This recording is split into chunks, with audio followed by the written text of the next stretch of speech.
Hello everyone, happy Tuesday! Today I'm talking about Infinity Nikki, a game built on the Unreal Engine 5. This is by far one of the prettiest games I have ever seen. I really like this game a lot. Yes, I'm a guy who likes this game. Well, it turns out that a lot of the gacha games out there tend to be fashion dress up games or fashion games, but this game focuses on fashion. And there's a lot of neat things to this game that I like. So, why am I an abandoned fanatic Wisher camp? Well, the answer is simple. I had dailies to do. And one of the dailies I had to do was to beat up 5 S-Lings. Now, how did I get 5 types of plants? Well, the answer was simple. It was dig, pair, pow. If you dig, pair, pow a plant, it counts as part of the daily. And of course, there are daily points from digging materials in Big Pair Pow. So I was able to get the 500 points. Fanatic Wisher Camp is literally, if you want to get the 5 S-Lings, just walk right on through the gate, beat out the 5, and come right back. So, what's the goal of this game? Outside of dressing your character up as pretty as you subjectively think. The answer is simple.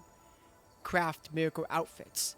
So, what's a good long-term goal for this game? Again, that's also simple. The simple goal is to glow up, first acquire and then glow up 5 costumes, 1 in each attribute. So let me show you what I have so far. So I have Dance Till Dawn.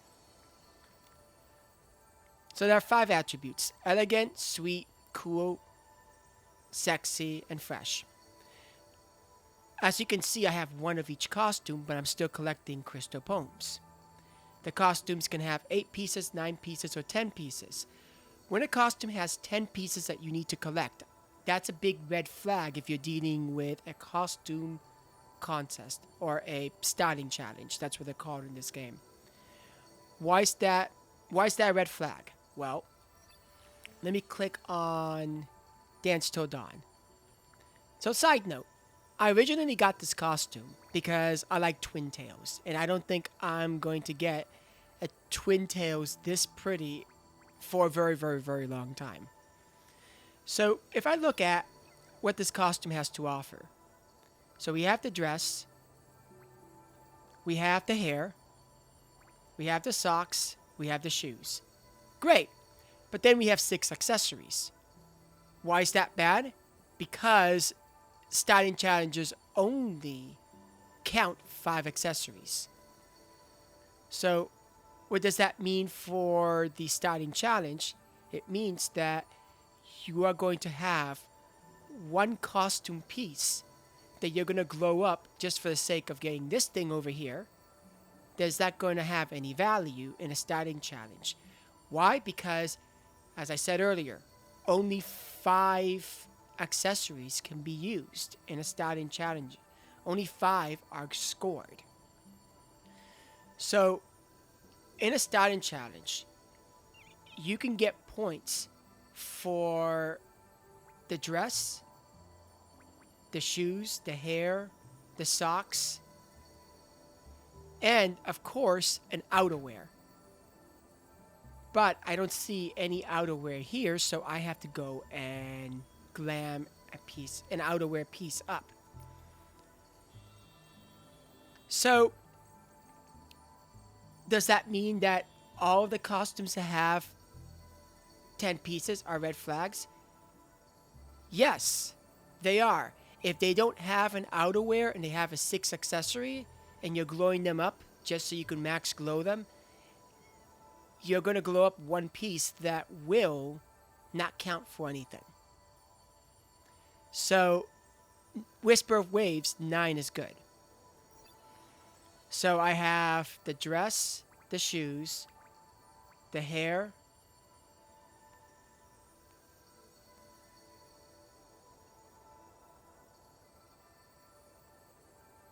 the socks, and then I got 5 accessories.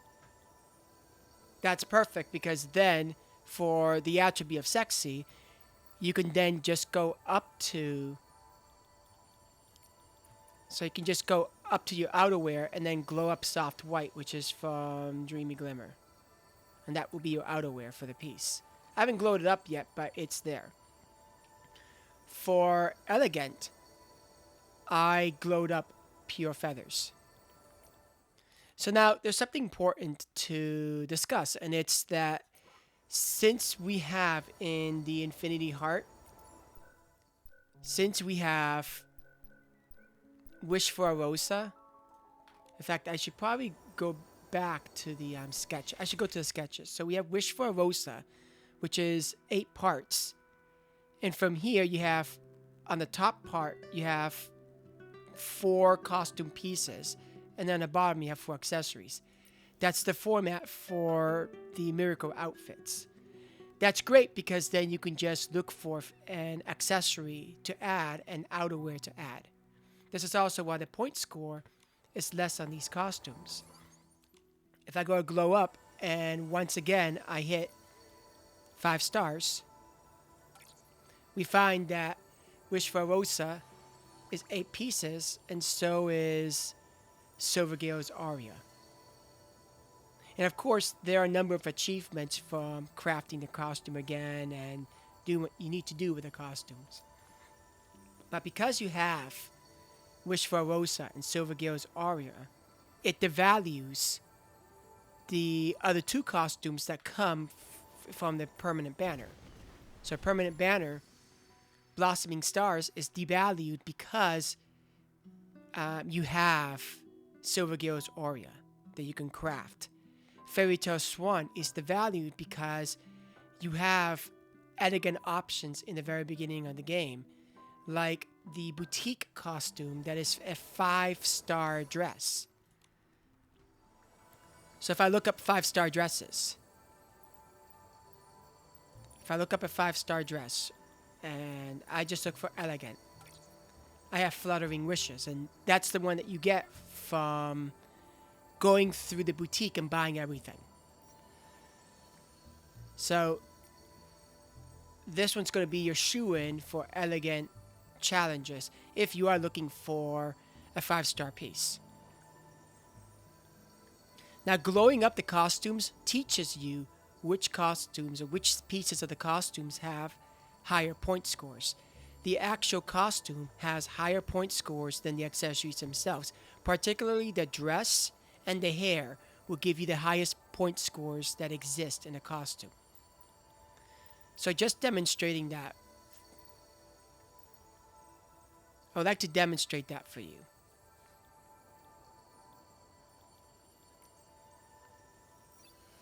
So I have not glowed up the dress. So if I decide to glow up the dress, look up the point score.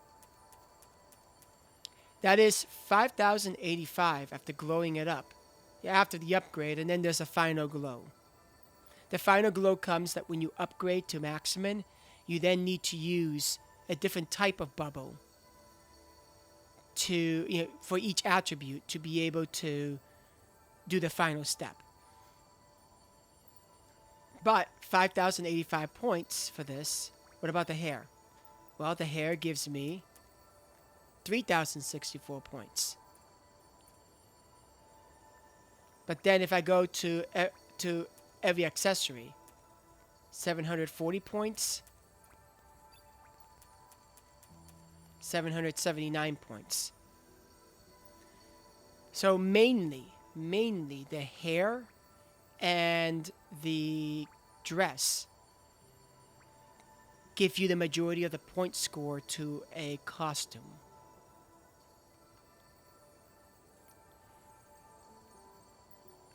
So like I said, you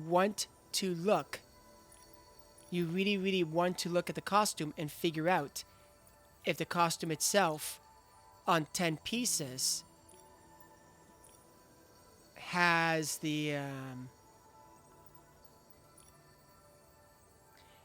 outerwear included. If it doesn't have an outerwear included, you are going to have to glow one of those up. As you can see, I don't have any 5-star outerwears. So if I filter, Pure Feathers is for elegance. Soft white is from Dreamy Glimmer. Now notice that these costumes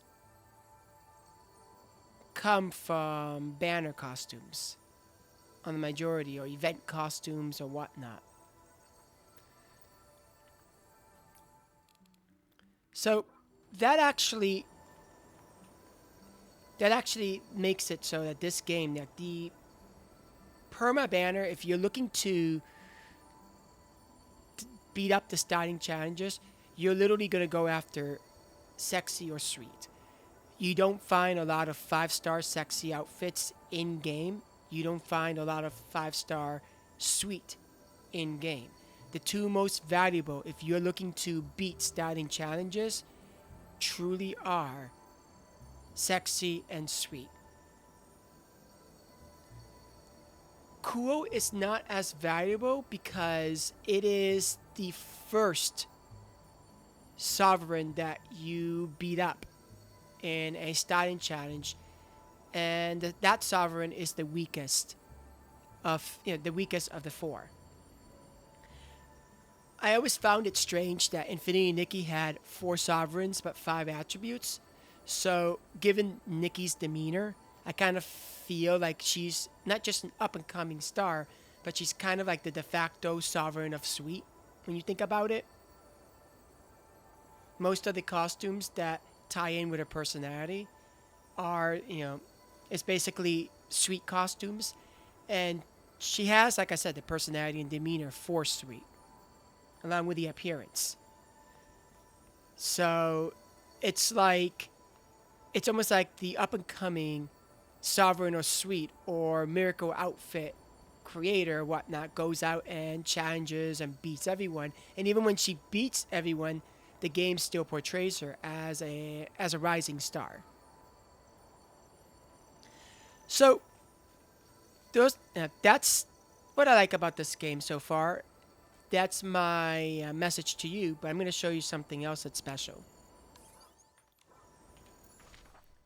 Something else that is special that I really like, particularly as a guy. A lot of girls think that guys like these games where every character is above the top. No, we don't get to choose the style that we play. We just play the game. So,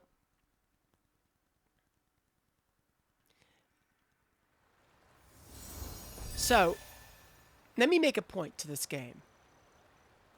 I walk up to Visuno, turn the camera around. Wow, Visuno looks like she's wearing a normal costume. She looks like a normal girl. Yeah, so I substitute girl away for women and everything. I also substitute boy. I know it's the wrong thing to do, but it is what it is. So I am aware. So don't beat me up too much over it. At least I am confessing that I know it's wrong to do. So Visuno is a girl, and she looks like a girl. So that's a fashion idea. Okay, so a girl gardening. It's funny because I like gardening and planting in real life. So I like the model for for that water sprinkler thing. The sprinkle bucket.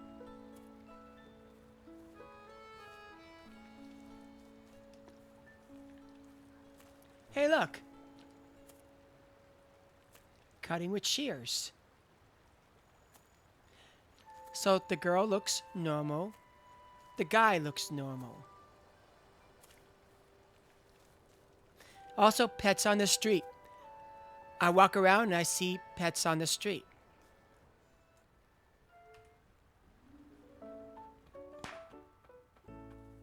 So let's go up to another. So, young boy and a young girl.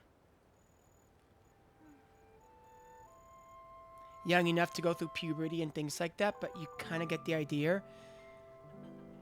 The boy with suspenders, the girl wearing, basic things. Look at that. Notice that it's not a bunch of anime-like characters where even a little girl needs to have double D breasts. I if you girls out there watching this video ever see ever ask guys, ever see a guy and ask a guy, what do you think about playing these games where every girl has big breasts or whatnot? A lot of guys are going to tell you that they don't like it. They'll say, yeah, the natural high is there, but then when they settle in, they're going to ask, hey, where are the normal girls?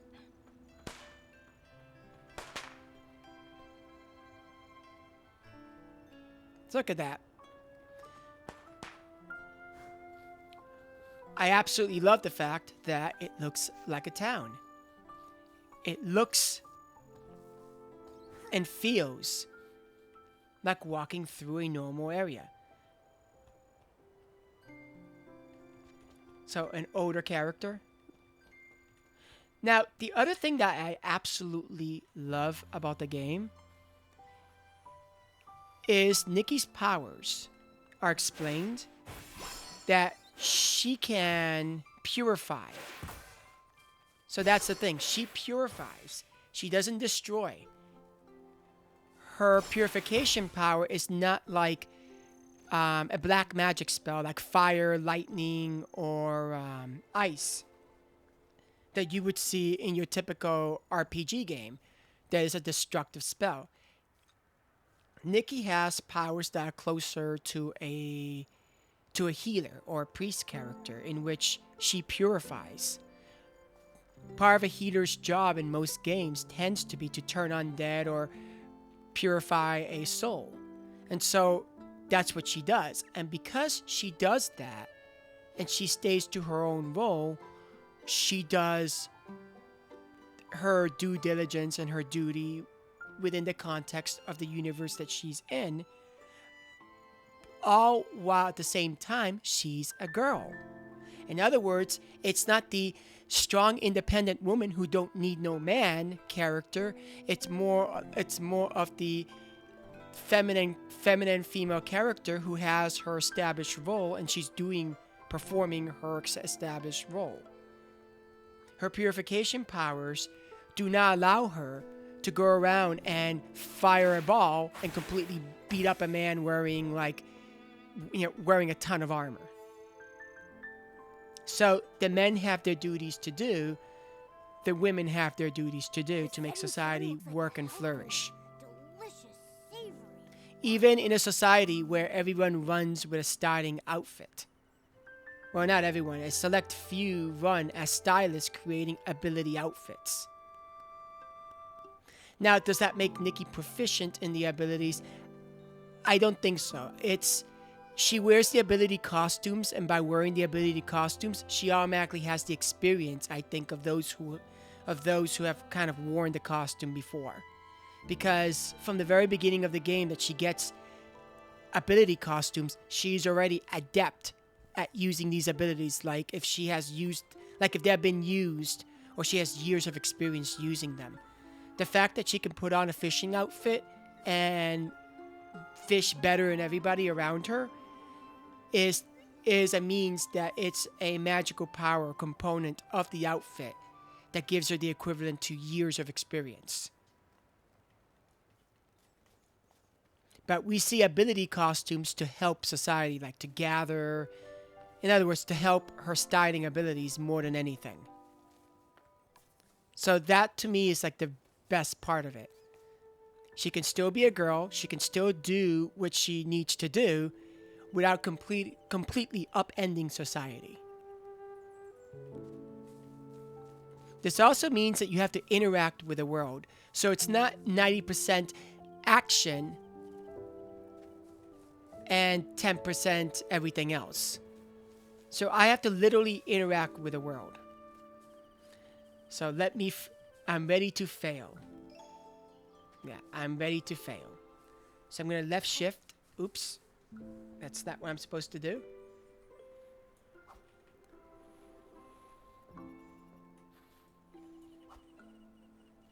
That's because I haven't used this costume for a long time. See, just pushing the tree is a nice touch in graphics.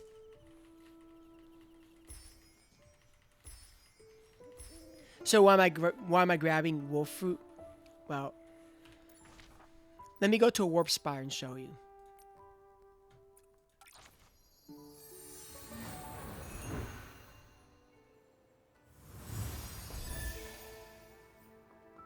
So, how do you succeed in mobile games? The answer is consistency. Logging in every day and draining your energy. So, you're going to be grabbing a lot of collectible items, like a lot of collection insight, because you're going to need to exchange them. Most of the time that you get a daily, you'll get a daily like find the Eureka region, which just means spend 40 points in the Eureka, and then upgrade a Eureka, so you get more points doing that. Sometimes you'll get a daily that says to use 160 points of energy. Just doing those together gives you like 400 points. So collection insight becomes important because when you don't have things to do, when you've done almost everything that you want, you're going to either use the Realm of Eureka to complete these trials once, hit quick challenge, and take the rewards, and then upgrade those. Or you're going to go after the drops of these bosses in Realm of Dark.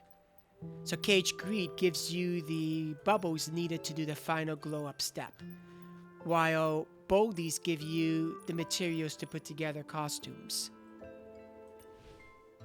Remember, you just need to beat the bosses once and then you can just quick challenge them.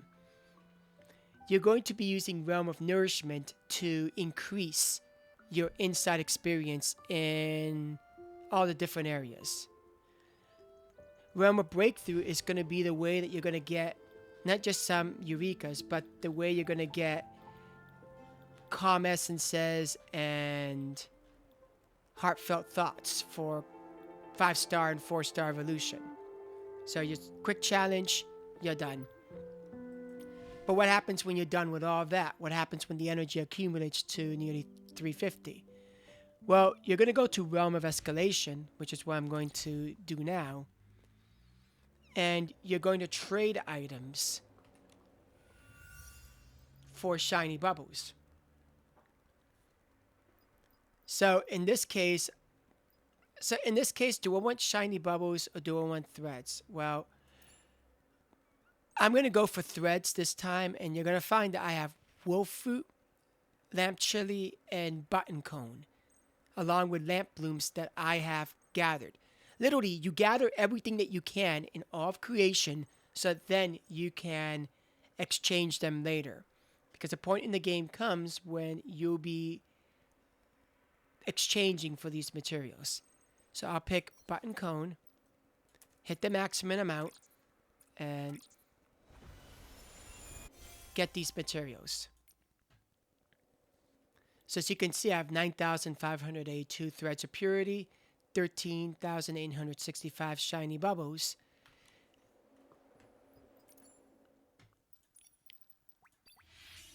Of course, mirror your journeys here.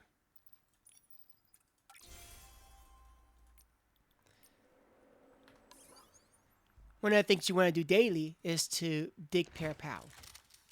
And these plants are part of the daily. So if you have a plant and a bug, well, these are both plants, but if you have a plant and a bug, and let's say that the daily pops up that you have to dig pear pow and you need to collect 3 insects or collect 5 plants, and they're all together, just collecting from dig pear pow is going to give you the clear flag on all those dailies. You literally can log into this game and take the dig pear pow and get your 500 points. I have had instances where I stand on the same spot next to a warp spire and I get the 500 points. But always, as a general rule, shining particles and threads of purity are always my first two. Why? Because if I go to Eurekas and I want to upgrade Eurekas, check it out. I want to upgrade a Eureka. so that I can get at least one per attribute that's 5 stars. And instead of thinking, where am I going to get the materials to upgrade all this, I can just hit upgrade. Because I've been doing this every day, I have 3,715 shining particles. And it turns out I only need 360 for an upgrade. So yes, I am more than set in upgrading. And also, what happens if they decide one day to patch this game and declare that all your Eurekas can go from level 1 or level 0 up to level 20? Well, in these gacha games, they'll make you pay twice as much to go from level 11 to level 20.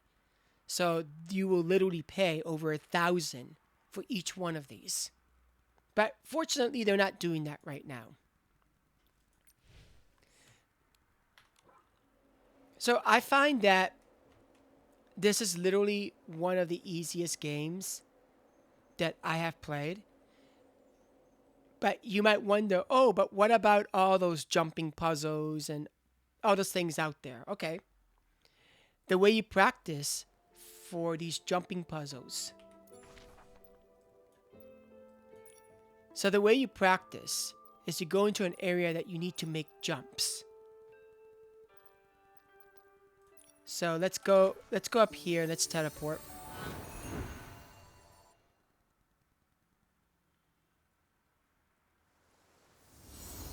The biggest complaint a player would probably have would be the jumping puzzles. So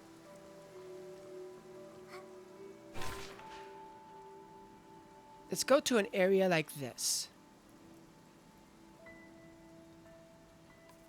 In fact, there are areas on the fireworks island that are pretty good for this. So this is a straight area. Every time that you're jumping, you want to look underneath for a shadow. And then you want to drop. So underneath, drop.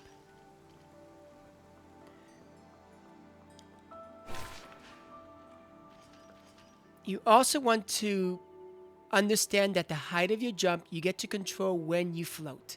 So I'm going to go over here. Now I'm going to float. So it's the point at when you're going to float.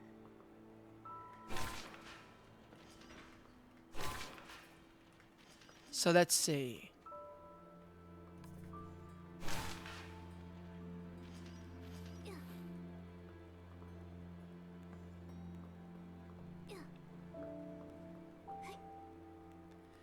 So what you want to do is you want to take several points and you want to make it a mini game where you want to jump and you want to land at these points. So there are points over there. You want to get used to turning your mouse if you're using a mouse on a keyboard. You want to get used to doing the turns, jumping, and then either at the height of the jump or judging the distance you want to glide.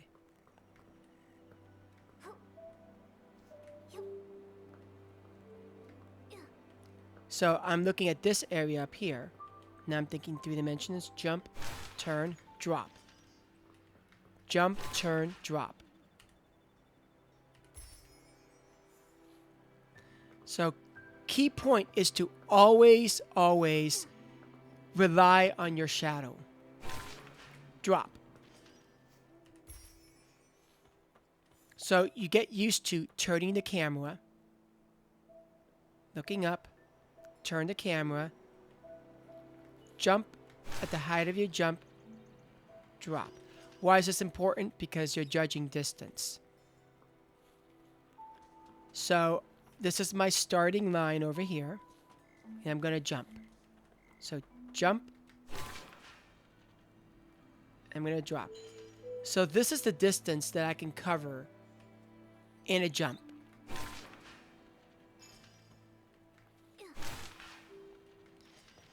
All you have to do is jump train in 2 dimensions and then jump train in 3 dimensions. work with your interface. So if you're working on a controller, make sure that, I don't know if you are allowed to map your controller, but if you are, focus on controlling your interface, your controls, your input devices, keyboard, mouse, or controller, and learn what your jump distances are. We've been going all night. Learn how long you can glide learn how long you can glide before dropping. I guarantee you that once you master jumping and movement, you are going to be able to jump, move, and then slowly build in fighting as you're moving.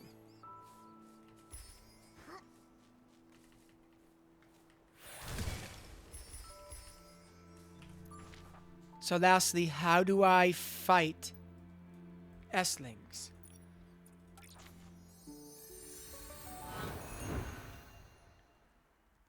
If you want your master class in jumping, combine it with the S-lings.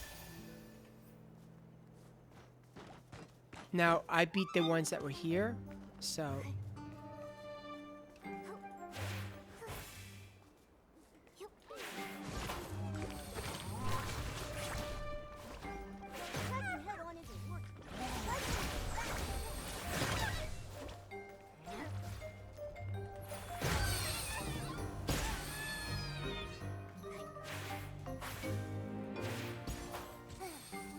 Now, one of the things about fighting S-lings is that you can counter fire with fire, like I just did.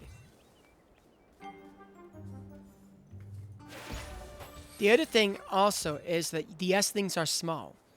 And so wearing a giant costume might block your field of view. So I do have a costume. So I have this costume and this little one that makes it so it has Nikki's body shape, so that if I'm walking, I can see the S-lings that are in front of me. However, if I wear a crazy costume, like this, my hair gets in the way of what's in front of me. It might block my field of vision to the point that I may take a hit from something in front of me. So I wear this costume.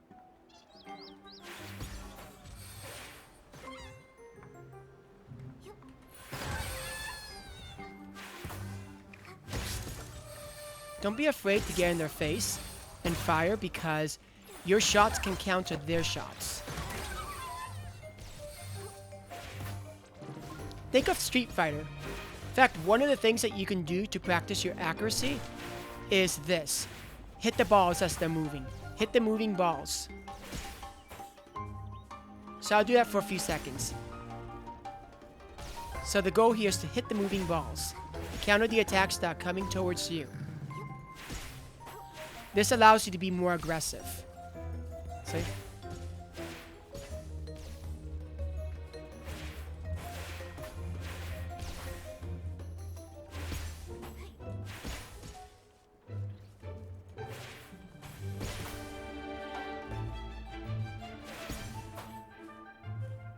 So it's a great example, a great training of your own abilities, because now that you know that you can just counter their attacks and you can be in their face without being killed, it allows you to be more aggressive.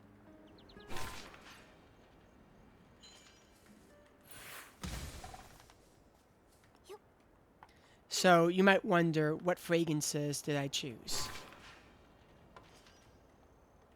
So if I go into my abilities, I think, I don't remember when was the last time I did this. So, okay, Whim Fragrance. So, the double shot releases double vanilla releases 2 purifying orbs simultaneously. Why? Because you can count to 1 shot, and then the second shot can hit an enemy if close together. So, body spray, quick perk up.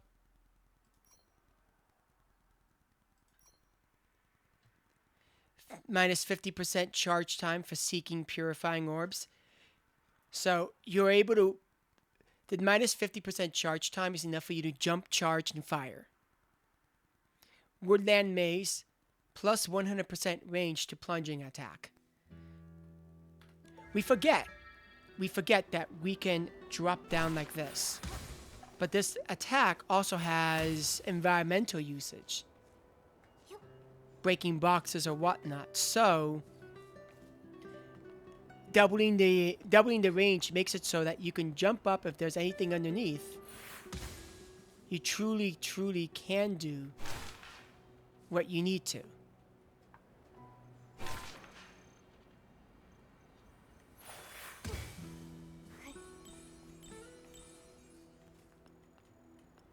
So, do I recommend people playing this game? Definitely.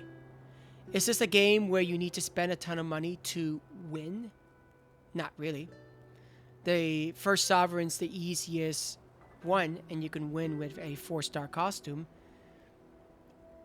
As you play through the game, miracle outfits will become available, and hoping in each of the attributes. We already have Wishful Rosa and Silvergale Aurea as the elegant and fresh outfit. The game itself does not require you to get these 5-star costumes to win every challenge that is out there, because all you need is to get a normal. You don't need to get perfect. So you can win today, you can get normal today, or average today, and get perfect tomorrow. So there is room to grow if you're just going through the story.